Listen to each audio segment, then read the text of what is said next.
Well, hello Digimon fans here, and three...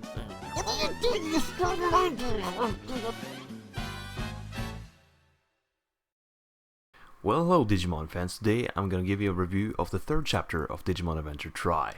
So, let's start. Already from the beginning we knew that the episode had a different setting than the previous chapters. Something felt, well, darker this time.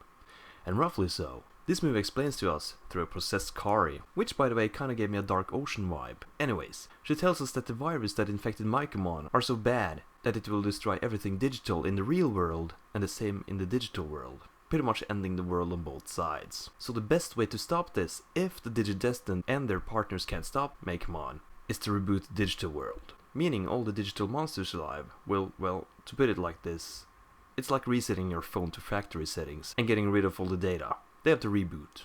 Throughout the movie we follow the hard choices and sacrifices the Digidestined has to take with their partners so they can save both the real world and the digital world. We have seen this before, saving the world and all, but this time it actually gives you a bad taste in your mouth. When you learn that the Digimon characters we've all loved throughout the years are about to lose the memory of everything up until this date. Problem is, we as a viewer know that the reboot seems like the most obvious choice. Maikamon is too strong, even for a Mega. The thing that makes this hard on all of us is that in the beginning of the movie Patamon has been infected, and it's not a pretty sight. It's like watching something from The Walking Dead, when a lovable character is slowly turning, and you know that he most likely has to die. It's just heartbreaking. The most innocent looking Digimon becomes this evil creature, without being able to control its actions. The shocking truth is, several of the other Digimon has also gotten the virus. The movie's big finale brings us this epic battle between Maikamon and the Digimon of the Digidestined, and it turns ugly, as one by one of the Digimon are turning on their friends. The virus has now taken over.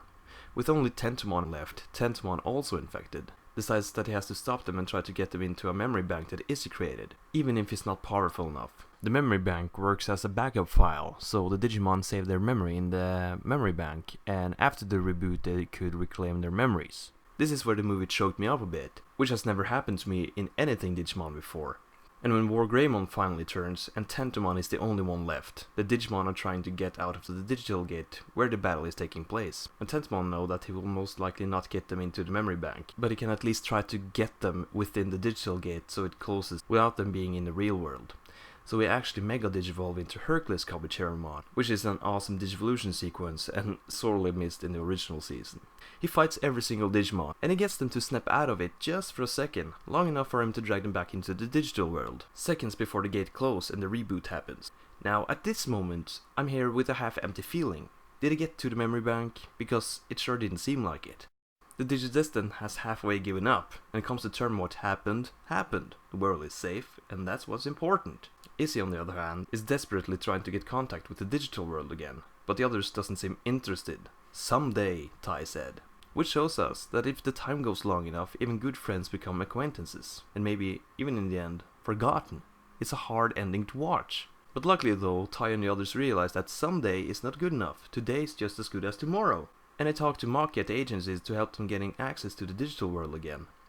Maki pulls through, she brings a black Digivice and a D-terminal. And like a classic adventure moment, they all bring the Digivice forth and open a digital gate. And finally, we're back in the digital world again. Here we jump right into an epic fight between Jesmon and Alphamon. And we also get introduced to the baby forms of the digital partners again. But this time though, with no memory of their human friends.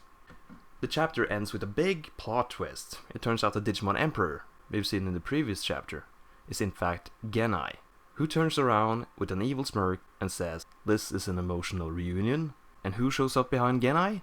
Maki. Which raise a lot of questions, which I will take in another video. All in all, this is indeed my favorite chapter so far. It was dark, emotional, and it really made us think about things we haven't questioned before. Now, I didn't talk too much about Maiku in this episode, but I'm making another video about her, so I'll talk more about her later, but in this review I felt that I just want to talk about what happened in general, because there's a lot of more stuff to talk about both Maiku and Maikamon. I'm also making a video where we question Genai and Maki, and of course Hackmon, / Jesmon I guess, where all they fit in, so stay tuned for my next videos. Thanks for watching.